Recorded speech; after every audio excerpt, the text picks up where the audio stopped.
सो Adam, ये एक ऐसा ऑप्टिमाइजर है, आपने इसे हर डीप लर्निंग के प्रोजेक्ट में इस्तेमाल करा।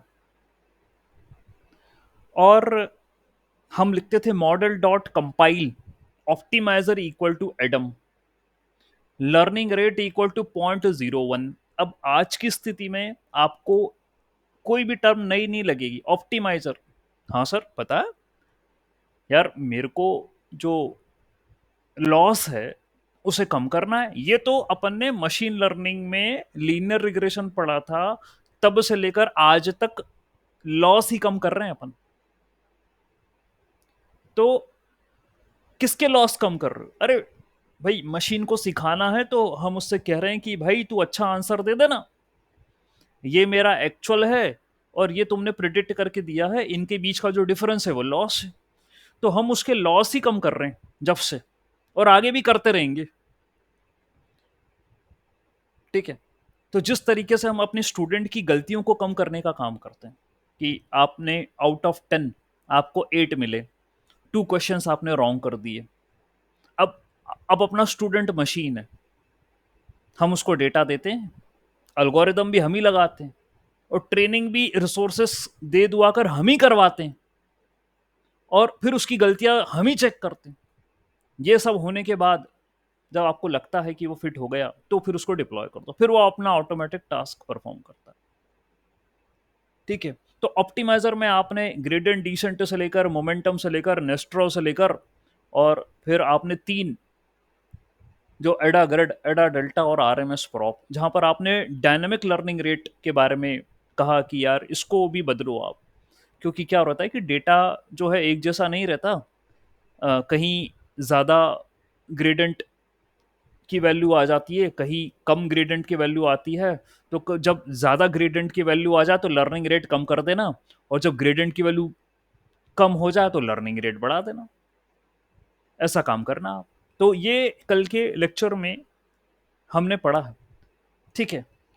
तो एडम जो ऑप्टिमाइजर है, इसको अभी तक क्यों यूज करते आए, कारण ये है कि इट कंबाइंस, देखो क्या लिखा, ये कंबाइन करता है मोमेंटम और आरएमएस प्रॉप एल्गोरिदम को। मोमेंटम ने आपको गति दी थी, आरएमएस प्रॉप ने आपको प्रीवियस ग्रेडियंट्स को स्टोर करने के लिए कहा था, एक्यूमुलेट करने के लिए कहा था, वो भी एक्सपोनेंशियल मूविंग एवरेज से। यानी मेरे को पुरानी जानकारी भी मेरे हाथ में आ जाए, यानी मेरे को ये पता चल जाए कि किस दिशा में मैं जा रहा हूं, वो प्रीवियस इंफॉर्मेशन मेरे को ग्रेडियंट से डायरेक्शन मिल जाएगा। और मोमेंटम यानी स्पीड, तो मैं सही जा रहा हूं, और यदि सही जा रहा हूं तो जल्दी से जल्दी जाऊं, क्विक। ये दो बातें यदि मिल जाए तो हमको और अच्छा ऑप्टिमाइजर मिल जाएगा। तो 2015-16 की रिसर्च में ये सामने आया कि एडाप्टिव मोमेंट एस्टिमेशन, एडम के नाम से ऑप्टिमाइजर जो है प्रपोज किया गया रिसर्चर्स ने, और ये कहा कि हम इन दोनों को कंबाइन कर देते हैं, and that will keep a track of exponentially moving average for computed gradients and square gradients respectively. ठीक है, दोनों को ये कंसिडर करेगा। ठीक है, दोनों बातों को।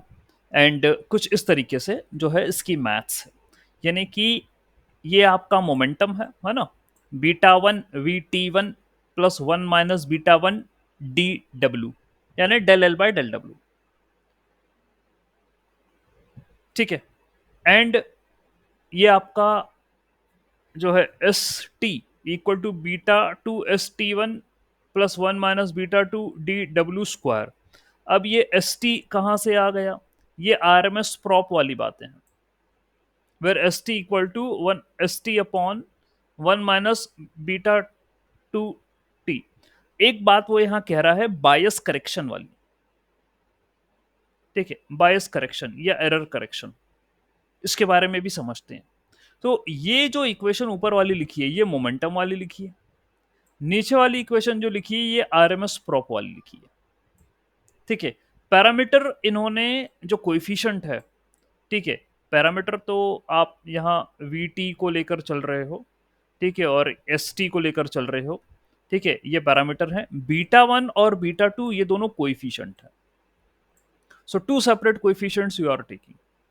और बायस करेक्शन ऐसे होगा, एरर करेक्शन ऐसे होगा, ठीक है। और कल आपने बायस करेक्शन पढ़ लिया,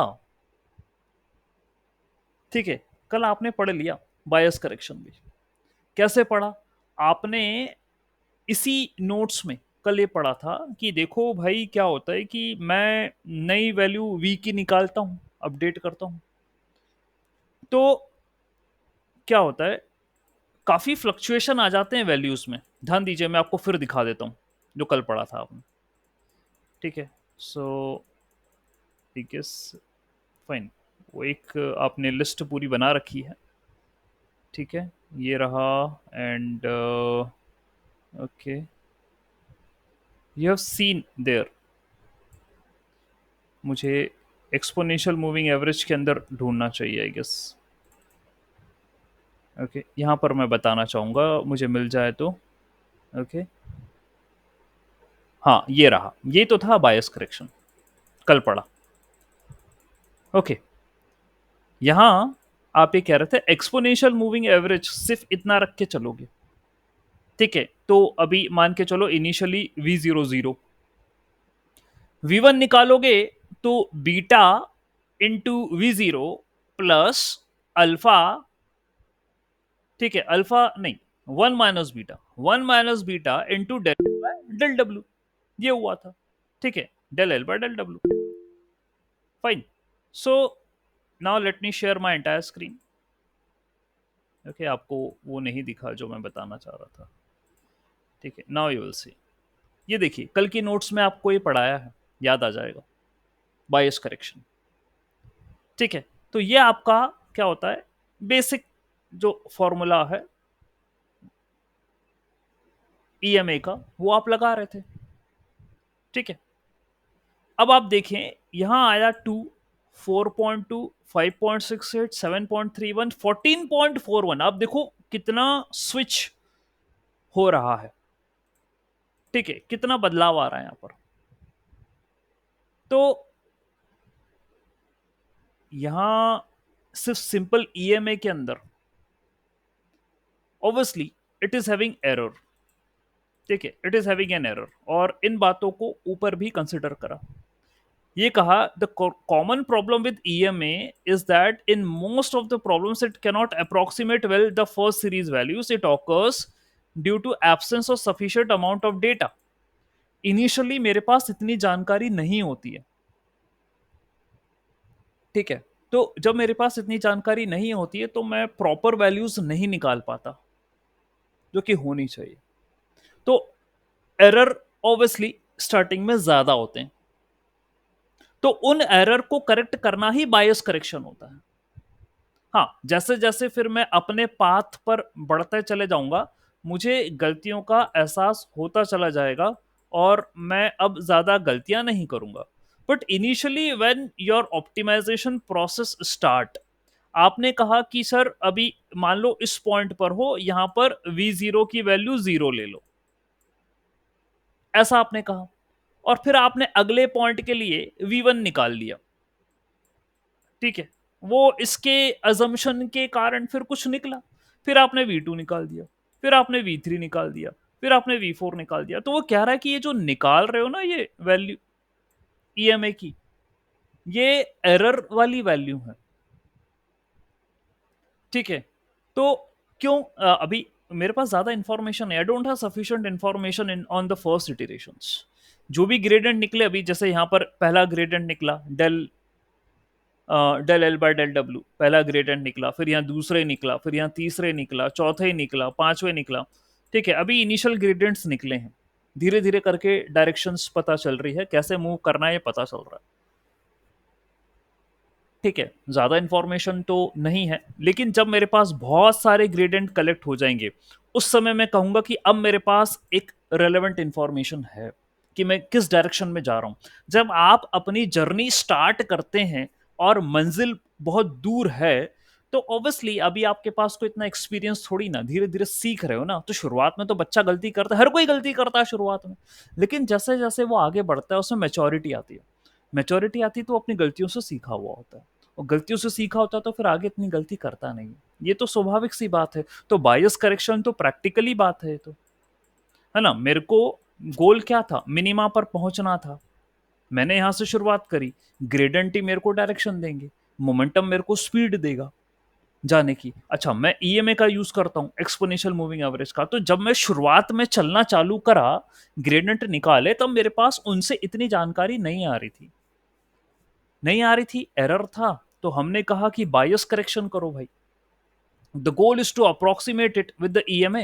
However, if you use the normal formula of the EMA, तो हम जो है अभी इंप्रूव नहीं कर पाएंगे यदि ईएमए का नॉर्मल फॉर्मूला यूज करेंगे। तो ये देखो, ठीक है, नॉर्मल फॉर्मूला ही यूज करना उन्होंने कहा कि करोगे तो आप इस तरीके से देख रहे हो कि वेरिएशन कितना आ रहा है वैल्यूज के बीच में। तो उन्होंने जैसा मेरी कल की क्लास में समझाया भी था, if you want to do the bias correction, you have to divide v k by 1 - beta की पावर के, यानी जिस टाइम स्टेप पर आप चल रहे हो बीटा की उतनी पावर कर देना और 1 - बीटा से उसको डिवाइड कर देना, मतलब वी के को डिवाइड करना 1 - बीटा की पावर के से।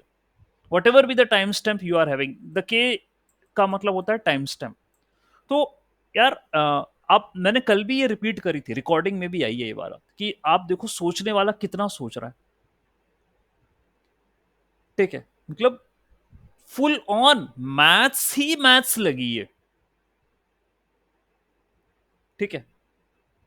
उसने कैसे दिमाग में आ गया कि मेरे पास बीटा एक पैरामीटर है, ईएमए में निकाल रहा हूं, तो तुम ये वी को, जो कि ईएमए है, उसको 1 - बीटा की पावर के, यानी जिस टाइम स्टेप का मैं निकाल रहा हूं ईएमए, उसको उसी से डिवाइड करो, 1 - बीटा की पावर सेम टाइम स्टेप से डिवाइड करो। बीटा की वैल्यू आप जानते हो 0.9 आप लेकर चले हो।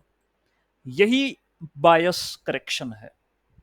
और आप देखिए ऐसा करने के बाद, ये देखिए, आप जब सिंपल ईएमएल लेकर चल रहे थे, 30 इटरेशन होने के बाद, मतलब 30 टाइम स्टेप तक पहुंचने के बाद आपको आया 22.28, और यहां पर 30 होने के बाद आया 23.26। कोई ज्यादा अंतर नहीं है दोनों में। लेकिन अब आप देखो वैल्यूज को, इन वैल्यूज को देखो जरा, क्या फ्लक्चुएशन नजर आ रहा है ज्यादा जो यहां पर आया था? यहां 2 से शुरू करा और 22.28 तक आया, ये 20 से शुरू करा और 23.26 तक आया। अब देखो कितना बैलेंस चल रहा है ये। और ऑब्वियसली बात है, अब जैसे जैसे आगे बढ़ेगा ना, क्योंकि नीचे बीटा की वैल्यू तो वैसे ही कम है, और जैसे तुम्हारा टाइम स्टेप बढ़ता चला जाएगा, वो और छोटी पे छोटी होती चली जाएगी, तो नियरली इक्वल टू 0 हो जाएगी। तो v अपॉन 1 - बीटा, ये नियरली इक्वल टू डिनोमिनेटर तो 1 के बराबर हो जाएगा, क्योंकि बीटा 0 के बराबर हो जाएगा धीरे धीरे लगभग। तो वो v सेम की सेम ही मेरे को मिल जाएगा। हाँ, शुरुआत में मेरे को थोड़ा सा बीटा जो ठीक ठाक था, तो उसके कारण I am getting some good values, okay, जिससे मेरा काम स्टेबल हो गया। ठीक है, यही बायस करेक्शन होता है, ये कल की क्लास में बता दिया था मैंने। और आप यहाँ बायस करेक्शन क्या करने वाले हो, एडम के अंदर भी यूज करने वाले हो। ठीक है, तो मैं अपने ये वाले नोट्स पर आता हूँ। इन्होंने कहा कि जो वी वाला है इसका बायस ऐसे करेक्ट करो, और एस वाला है उसका बायस ऐसे करेक्ट करो, मतलब फॉर्मूला दोनों का सेम है। हाँ, ये बीटा 1 दूसरा कोएफिशिएंट है, बीटा 2 दूसरा कोएफिशिएंट है, तो भाई इनको करेक्ट करना हो जब बायस, तो इनको इनके कोएफिशिएंट से नीचे 1 माइनस कर देना, दैट्स इट। ठीक है, तो ऑब्वियसली ये मोमेंटम का फॉर्मूला, ये ये आरएमएस प्रॉप का फॉर्मूला। ठीक है, आरएमएस प्रॉप में यही तो होता था कि ग्रेडेंट का स्क्वायर लेते थे, del L by del theta का होल स्क्वायर, ये तो लेते थे आरएमएस प्रॉप में। और जो ये आएगा उसको उठा के कहाँ रखते थे, नीचे डिनोमिनेटर में, यहां पर, और ऊपर से रूट लगा देते थे, और प्लस करके एक ऐसी छोटी वैल्यू और लेते थे ताकि वो जीरो ना हो जाए, एप्सिलॉन लेते थे अपन, कोई बहुत छोटी वैल्यू। ठीक है, और ये मेरा अल्फा है लर्निंग रेट, तो भाई ये इसके चक्कर में डायनेमिक हो गया। और वीटी मेरा मोमेंटम है, तो मैंने मोमेंटम भी इंक्लूड कर दिया है। अब देखो आरएमएस प्रॉप ये रहा, वीटी से मल्टीप्लाई कर रहा हूं तो मोमेंटम भी आ गया, और ये डब्ल्यू टी माइनस वन ये तो होती था। आपने वेट का एडजस्टमेंट क्या पढ़ा था इनिशियल, सिर्फ ग्रेडेंट डिसेंट क्या पढ़ा था आपने, W dash is equal to W minus alpha del L by del W. अब एडम ऑप्टिमाइजेशन में जो वेट अपडेट होगा वो होगा W dash is equal to W minus alpha. Alpha को डायनामिक बनाने के लिए मैं अंडर रूट करूंगा एक्सपोनेंशियल मूविंग एवरेज ईएमए, ये लेकर चलूंगा। ठीक है, सो कंसिडरिंग द ईएमए आप यहां लिखोगे टिक, जो उसने टर्म लिखी थी एक, ग्रेडेंट के स्क्वायर करके उनका सम, ये करोगे आप यहां पर। ठीक है, so whatever you want to write you can. मैं जी स्क्वायर कर रहा हूं, जी आई स्क्वायर लिख देता हूं यहां पर, प्लस एक एप्सिलॉन और जोड़ोगे ताकि नीचे वाली टर्म जीरो ना हो जाए। ठीक है, और वैसे कोई बात नहीं, ईएमए लेकर चल रहे हैं, और इसका मतलब यही होता है कि पुराने ग्रेडियंटों का धीरे धीरे करते जैसे जैसे आप आगे बढ़ोगे पुराने ग्रेडियंट का महत्व कम होते चले जाएगा, और लेटेस्ट में जो ग्रेडियंट निकाले हैं उनका महत्व रहेगा। तो यदि आप बीटा की वैल्यू 0.1 लेते हो, 0.9 लेते हो, तो ऑब्वियसली ईएमएमए में 10 जो टाइम स्टेप है उनका वेट ज्यादा होगा, और पुराने जो हो चुके हैं उनका वेट कम पे कम होता चला जाएगा। ठीक है, तो उस तरीके से आप क्या कर दोगे, यहां पर एडा ग्रेड का ड्रॉबैक था, एडा डेल्टा और आरएमएस प्रॉप ने उसे इंप्रूव करने का बोला था, तो हमने आरएमएस प्रॉप की जो है वो अच्छा ही ले ली, तो ये आरएमएस प्रॉप है। और फिर आपने इसी फॉर्मूले में मोमेंटम से और मल्टीप्लाई कर दिया, बोला कि क्योंकि हमको, चलो ये तो तुम अच्छे ग्रेडियंट निकाल रहे हो, मतलब अच्छे से आप मैनेज करके चल रहे हो लर्निंग रेट को, अब इसमें गति और दे दो, आप स्पीड और दे दो, तो हमने इसको वी से मल्टीप्लाई कर दिया, इसमें स्पीड दे दी बस, and del L by del डब्ल्यू, बस ये है आपका एडम का फॉर्मूला। ठीक है, जहां पर आपने ये देख लिया व्हाट डज इट मीन, ये एक्सपोनेंशियल मूविंग एवरेज है। आपने ये देख लिया v क्या है, ये आपका मोमेंटम है। ठीक है, तो जो v की वैल्यू है that is beta v, v not बोल देता हूं, plus 1 - beta del L by del डब्ल्यू, ये v है। और ये क्या है, ये है एक्सपोनेंशियल मूविंग एवरेज, तो इसको उन्होंने ऐसा कहा s that is equal to beta. ठीक है, ये इसको बीटा वन ले लो, इसको बीटा टू लेना है ना, मोमेंटम के लिए उसका कोइफिशिएंट अलग, और आरएमएस प्रॉप के लिए इसका कोइफिशिएंट अलग, तो ये क्या हो जाएगा बीटा टू इंटू, आप देख लीजिए that is S T one exponential moving average पुराना वाला, एस एस नॉट ले लेता हूं मैं यहाँ पर, plus 1 - beta two into del L by del डब्ल्यू का होल स्क्वायर, यानी ग्रेडियंट का स्क्वायर करोगे, ये है आपका एस। ठीक है, all right, this is your s. Bias correction करने के लिए आप इस तरीके का फॉर्मूला का इस्तेमाल करें, और यहां पर आपको करेक्टेड ही रखना है ना, पहले ये निकाल लो, first calculate this thing then perform bias correction. ठीक है, और ये निकाल लो फिर बायस करेक्शन करो। ठीक है, एंड बस इसमें रख देना ये आपका एडम है। ठीक, तो it is possible to use bias correction for moving averages for more precise approximation of the gradient. ठीक है, एंड एक्सपेरिमेंट ये बताते हैं एडम जो है, क्योंकि जितने भी ऑप्टिमाइजर आए थे इसने उनकी खूबियों को ध्यान में रखते हुए अपने आप को अब कन्वर्जेंस इसका बेटर हो गया। और हमने शुरुआत में जब ऑप्टिमाइजर पढ़े, काफ़ी समय से हम पढ़ रहे हैं, और we have spend so many hours in revising the concepts also and looking forward for the new concepts also, पूरा मैथ्स भी हमने देखा, कोड भी देखा, हॉरिजॉन्टल और वर्टिकल ऑसिलेशन, इसको लेकर मैंने कहा था आपसे कि जो पॉइंट है वो जंप कर रहा है, ऑसिलेट कर रहा है पॉइंट, ठीक है, और डायरेक्शन देने का काम ग्रेडियंट कर रहा है, ठीक है। तो वर्टिकल डायरेक्शन और हॉरिजॉन्टल लेने उसको आगे बढ़ना है तो ग्रेडियंट देगा उसे कि भाई तू इस डायरेक्शन में आगे बढ़ जा। लेकिन यदि वो वर्टिकली ऑसिलेट करता रहा, वर्टिकल ऑसिलेशन का मतलब कि वेट ढंग से एडजस्ट नहीं हो रहा, तो वर्टिकली ऑसिलेशन बढ़े हुए हैं। तो हमने कभी भी ये नहीं चाहा कि भाई कोई भी पॉइंट हाई वर्टिकल ऑसिलेशन पर रहे, ये कभी नहीं चाहा हमने।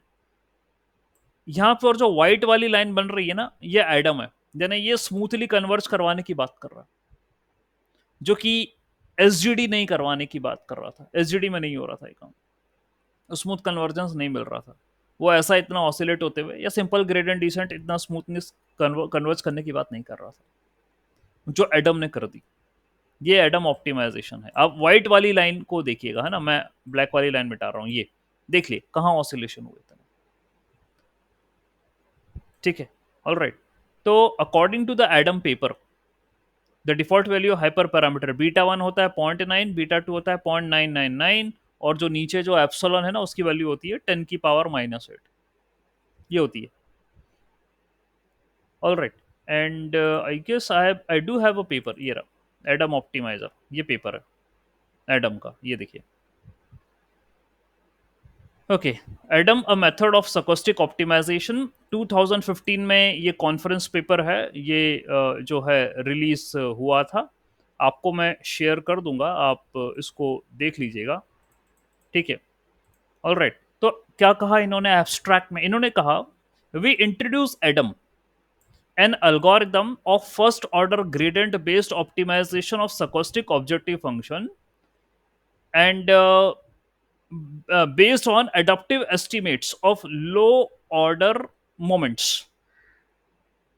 The method is straightforward to implement computationally efficient. तो हर जगह यही कहा गया, मैंने आपको पहले भी कहा कि आर्किटेक्चर बनाना है, कोई अल्गोरिदम देनी है, ध्यान रखना मेमोरी रिक्वायरमेंट कम, कंप्यूटेशनल ओवरहेड कम, एक्यूरेसी एफिशिएंसी ज्यादा, ऐसा बनाओगे तो रिसर्च सक्सेस, नहीं तो रिसर्च सक्सेस नहीं है। तो एडम यही कह रहा है कि भाई हमने कंप्यूटेशनली एफिशिएंट मोमेंट निकाले, ग्रेडियंट्स निकाले हमने, ठीक है। एंड ये क्या हुआ, well suited for problems that are large in terms of data, यानी बड़े डेटा हो वहां पर भी हमारी टेक्निक तो बढ़िया काम कर रही थी।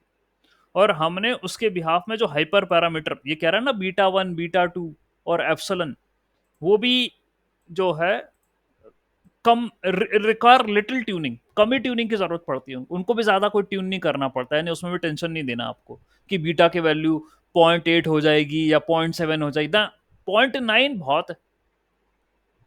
0.9 बीटा 1 की और बीटा 2 की 0.999 वो बहुत है, इनकी ज्यादा ट्यूनिंग फूनिंग भी नहीं करनी।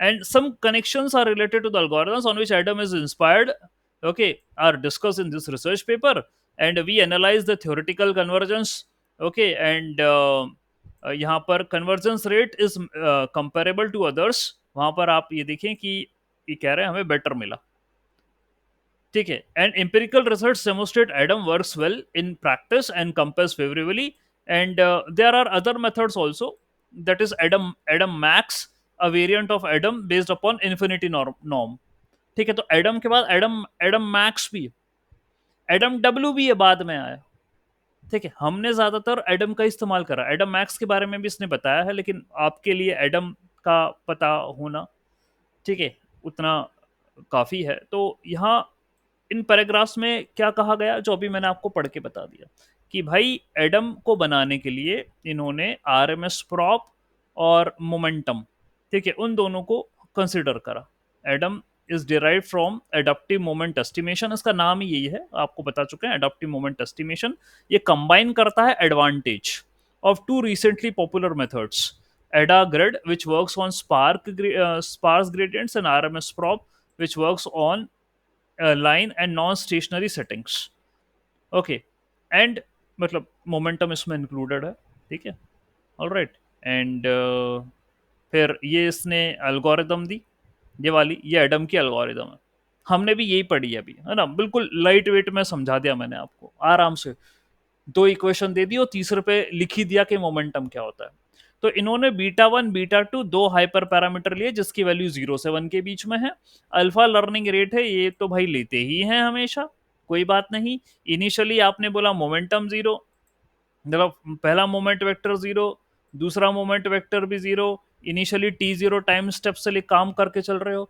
जैसे जैसे टाइम बढ़ेगा t equal to t plus one, gradient निकाल लीजिए और मोमेंटम निकाल लीजिए। तो ये एम टी और वी टी, ये जो एम टी और वी टी ये भाई लिख रहा ना एम टी और वी टी इस एल्गोरिदम में, वो आपको यहाँ ये जो दिख रहा है मैंने ब्लैक ब्लैक ये पूरा जो आपको गोले गोले बना दिए, ये एम टी और वी टी ही है। ठीक है, ये एम टी और वहां वो एम टी वी टी लिख रहा है, यहाँ वी टी और एस टी लिख रहा है, यही है। और बायस करेक्शन करे, बायस करेक्शन क्यों करे मैंने ये भी बता दिया आपको। इनिशियली भाई हम लफड़े दफड़े में फंसते थे, जानकारी होती नहीं थी, कन्वर्जेंस में दिक्कत आएगी, तो बायस करेक्शन भी बता दिया मैंने आपको।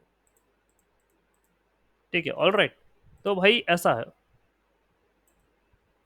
ओके, तो रिसर्च पेपर में आपको यही कहा गया एम टी वी टी, और ये बायस करेक्शन करवा लिया उसने, और बस सीधा दैट्स इट, ये फॉर्मूला दे दिया एडम का, खत्म, है ना। ये एल्गोरिदम दी उन्होंने एडम की, और इसी पर वो पूरा पेपर समझाया उन्होंने कि एल्गोरिदम में क्या कर रहे हैं क्या नहीं कर रहे हैं।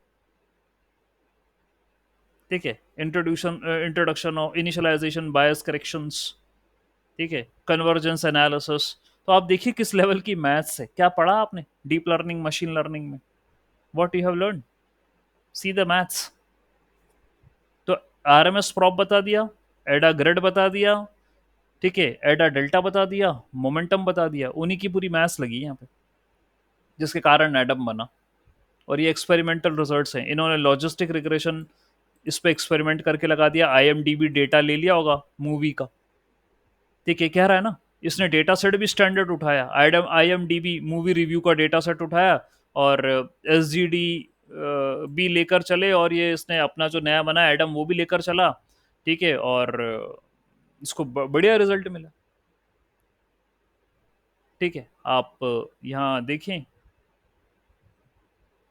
ओके, ये है आपका रेड वाला, ये देखो, ये रेड वाला सबसे नीचे, ये एडम है, एडाग्रेड और एस जी डी नेस्ट्रो ये ऊपर है, एडम बिल्कुल नीचे। ठीक है, एमएनएसटी डेटा सेट पर बात हो रही है, एमएनएसटी लॉजिस्टिक रिग्रेशन, ये है IMDb, IMDb bag of words feature logistic regression. तो अल्गोरिदम भी ले ली इसने, अलग अलग डेटा सेट ले लिया और इन अल्गोरिदम्स को उस पर ट्राई कर लिया, ऑप्टिमाइजर को उस पर ट्राई कर दिया, और रिजल्ट बता रहा है क्या आ रहे हैं, हम कैसे बेटर होगा। ठीक है, फिर मल्टी लेयर न्यूरल नेटवर्क पर भी ये चीज़ इस्तेमाल हुई हैं, कन्वोल्यूशन न्यूरल नेटवर्क में भी इस्तेमाल हुई हैं। ठीक है, उनके रिजल्ट्स भी इसने जो है वो M N I S T data set पर, इमेजेस का जो डेटा सेट है उस पर ट्राई करा। ठीक है, और देखा कि एडम कैसा क्या रिजल्ट्स आपको दे रहा है। ओके, वहाँ पर भी मेरा कन्वर्जेंस जो है वो लॉसेस कम थे, लॉसेस कम पे कम हुए, बाकी लोग ज़्यादा लॉस दे रहे थे, मैं कम लॉस पर आया। ठीक है, that was shown a better result share. Cipher data set पे भी यूज़ करा इसने। ठीक है, तो अलग अलग डेटा सेट पर इन्होंने एडम अल्गोरिदम को लगाया और दूसरे से कंपेयर करा। इसका फिर उसने एक्सटेंशन भी कर दिया, एडम मैक्स, एडम का एक्सटेंशन एडम एडम मैक्स होता है।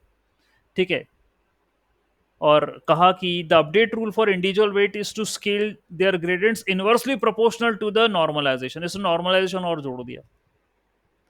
और मुझे लग रहा है ये एडम मैक्स ही एडम डब्ल्यू हो सकता है। ठीक है, मैंने एडम डब्ल्यू के नाम से पढ़ा है, यहाँ ये एडम मैक्स बोल रहा है उसे। ठीक है, एक बार और क्रॉस चेक कर लेंगे, यहाँ से नॉर्मलाइजेशन ले लिया, एलपी नॉर्म। ठीक है, नॉर्मलाइजेशन क्यों लगाते थे अपन, पेनल्टी, यदि ओवर फिटिंग हो रही हो तो पेनल्टी लगाओ।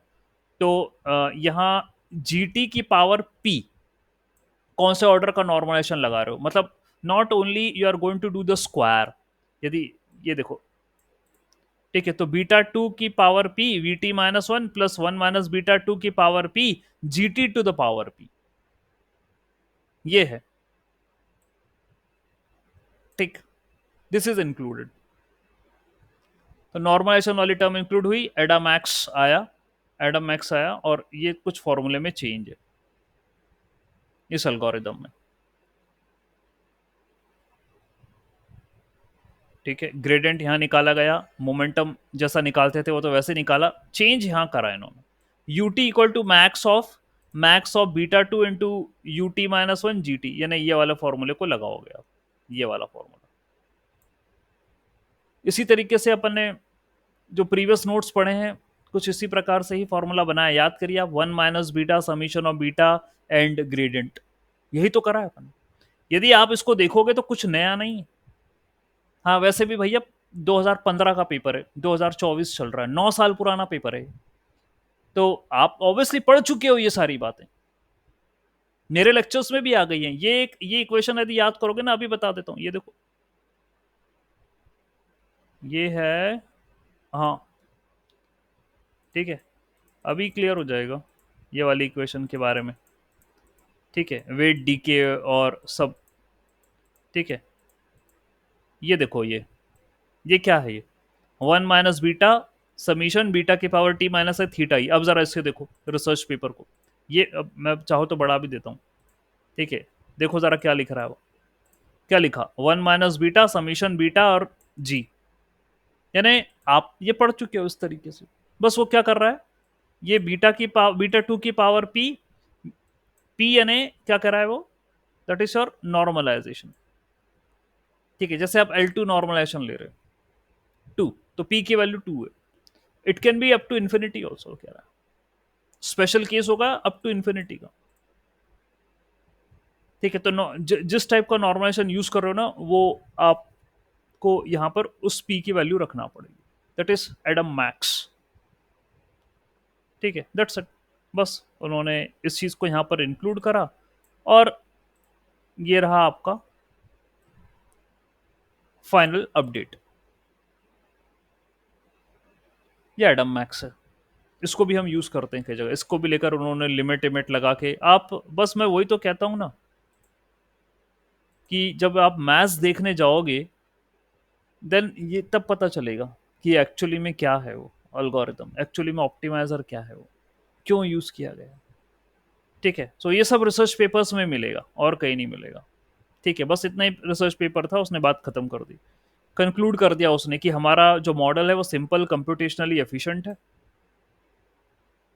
ठीक है, और हमारा एम ये है कि मशीन लर्निंग प्रॉब्लम को हम कंप्यूटेशनली और इफेक्टिवली एफिशिएंटली सॉल्व कर दें, दैट्स इट। और हमने एबिलिटी यूज कर ली आरएमएस प्रॉप की और मोमेंटम की। तो यहाँ बिल्कुल छोटे शब्दों में ये बात कह दी गई कि हाँ यूज कर लिया। ठीक है, तो ये बात है। ओके फाइन, मेरे नोट्स में भी ये मेंशन है, पेपर में से ही ये बातें निकाल के कही गई हैं। यदि कोड की बात करें, if you want to see the code, तो भाई ये एडम का कोड है। ओके, आपको पता है कि 2 बीटा लेना है, एक β1 लेना है, एक β2 लेना है। β1 0.9, β2 0.999, एप्सोलन आप 10⁻⁻8 ले गए, लर्निंग रेट तुम्हारी इच्छा कितना लेना लेना, 0.01 ले लो, 0.001 ले लो, जो लेना ले लो। तो ये आपने इनिशियलाइज कर लिया। अभी मोमेंटम भी जीरो, ईएमए भी जीरो, दोनों जीरो। ठीक है, बस कुछ नहीं, जो अल्गोरिदम लिखी थी ना वही यहां पर फॉलो करनी। ठीक है, ये आपको फॉलो करनी है। तो भाई उन्होंने क्या कहा, टाइम स्टेप बढ़ा दो, LRT, ये क्या होता है, learning rate divided by square root of 1 - β into time step divided by 1 - β1 into time. ठीक है, टाइम स्टेप। ठीक है, तो ये भी आपके पास अल्गोरिदम के अंदर है, everything is present in the algorithm, सारी चीजें। ओके फाइन, आप अल्गोरिदम चेक कर लोगे, आपको सब मिल जाएगा, वहां पर कोड में भी अल्गोरिदम ही लगाइए। ठीक, दैट मीन्स वो ग्रेडियंट निकाल रहा है, और ग्रेडियंट निकालने के बाद क्या होगा, ये देखो, ये ग्रेडियंट यहां से निकले, ये ग्रेडियंट निकल रहा, उसके बाद मोमेंटम अपडेट हो गया। मोमेंटम पता ही है ना आपको, कि बीटा वन इंटू पुराना वाला momentum plus one minus beta one into gradient, और ये ईएम है। बस ये दोनों निकालो, बायस करेक्शन करो, और फाइनल फॉर्मूले में पुट अप कर दो, दैट्स इट, बात खत्म हुई। ओके, और भाई इन्होंने लर्निंग रेट का अपनी तरफ से एक फॉर्मूला दे दिया, पुराना learning rate into one minus square root of beta two into, ठीक है, सेल्फ टी टाइम स्टेप, और one minus beta one into time step, ऐसा करके इन्होंने इंक्लूड कर दिया टाइम स्टेप में। दैट्स इट, बस ये एडम है। तो एडम की जो एल्गोरिदम थी ये रही, यहाँ पर लिखी है, ठीक है। तो भाई बस पैरामीटर असाइन करो, ऑप्टिमाइजर कॉल कर लो।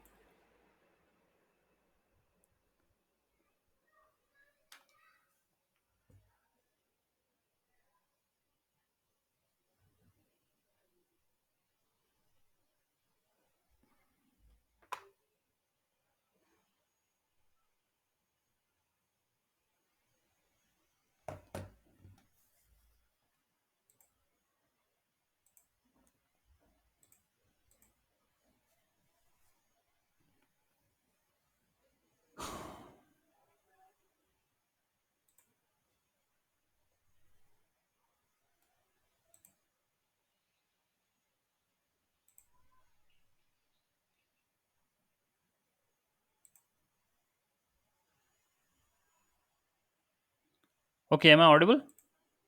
ठीक है, तो I hope my screen is also visible. ठीक है, तो आपने ऑप्टिमाइजर को कॉल कर लीजिए, दैट्स इट। ठीक है, तो ग्रेडियंट कंप्यूट करना था इस कोड के अंदर, ऑल राइट। और जो भी ग्रेडियंट्स आ रहे हैं, ठीक है, उनकी वैल्यू प्रिंट करवानी है। ठीक है, compute the gradients and update the optimizer हर एक इटीरेशन के लिए, फॉर एवरी इटीरेशन ये काम करना है। तो हर ये ईपोस पर मैंने 10 ईपो तक चलाया, ठीक है, 0 to 9, और इसने ये वैल्यू प्रिंट करवा दी। ठीक है, फॉर एवरी ईपो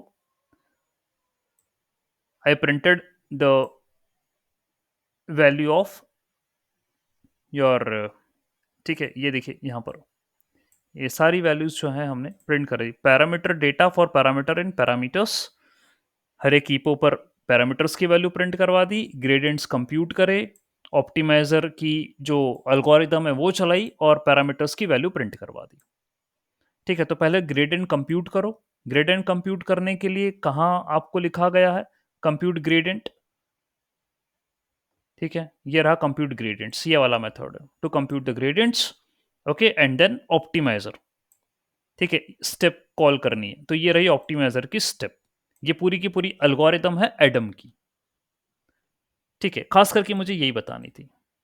तो एडम आपका जो आप करते हो ना, ऑप्टिमाइजर इक्वल टू एडम, उसमें यही यही है, that's what present inside it.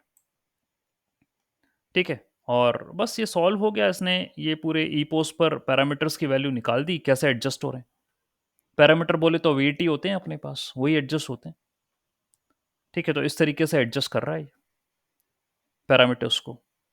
That's a sample code for Adam. And then ठीक है, इसका इसी कोड का प्लॉटिंग कर दी बस, ये देखिए। ठीक है, there is one plot I made कि इटरेशन कर रहे हैं अपन, तो हर ईपो के साथ क्या होते चले जा रहा है, मुझे लॉसेस कम पे कम होते चले जा रहे हैं फॉर एवरी ईपो, तो लॉसेस आर गेटिंग रिड्यूस्ड। ठीक है, तो इसका एक प्लॉट भी बना दिया, इसको इसी कोड के अंदर है प्लॉटिंग वाला, ये रहा। जो भी ईपो पर रिजल्ट आ रहा था उसको मैंने प्लॉट कर दिया, दैट्स इट। ओके, तो आप एक एम्प्टी लिस्ट, एक लिस्ट बना लो, और जो भी पैरामीटर की वैल्यू आ रही है उसको इस लिस्ट के अंदर अपेंड करते रहना। अपेंड कर दोगे, ठीक है, तो बस ठीक है। और ये नॉर्मलाइज्ड वैल्यू निकाल रहे हैं, है ना, तो ये जो भी आपके ईपो के अंदर, जैसे फर्स्ट ईपो के अंदर ये सारी वैल्यू आई, ये वैल्यूज आई हैं ईपो वन के अंदर, ये वैल्यू आई है, इनका नॉर्मलाइज कर लो, अंडर रूट ऑफ इसका स्क्वायर प्लस इसका स्क्वायर प्लस इसका स्क्वायर प्लस इसका स्क्वायर, सबका स्क्वायर, ठीक है, जो भी होता है।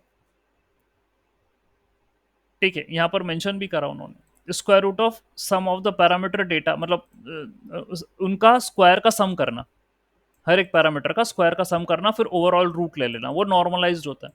तो अभी मान के चलो सेकंड नॉर्मलाइजेशन कर रहे हो आप, दैट्स इट, L2 चला रहे हो, L2 नॉर्मलाइजेशन कर रहे हो, बस ठीक है, दैट्स इट, ये प्लॉटिंग कर दी। ऑलराइट, तो ये एडम है। Okay, fine. तो इस तरीके से ये ऑप्टिमाइज़र मुझे बताना था, और हमने इसे जो है पढ़ के अभी समझ लिया कि एडम काम कैसे करता है। All right, fine. So let me, okay, इसको मैं, ठीक है, ऑलराइट, इसको हटा ही देते हैं, फाइन। ओके, ठीक है, हटा दो, ऐसा करते हैं, लेट मी रिमूव ऑल।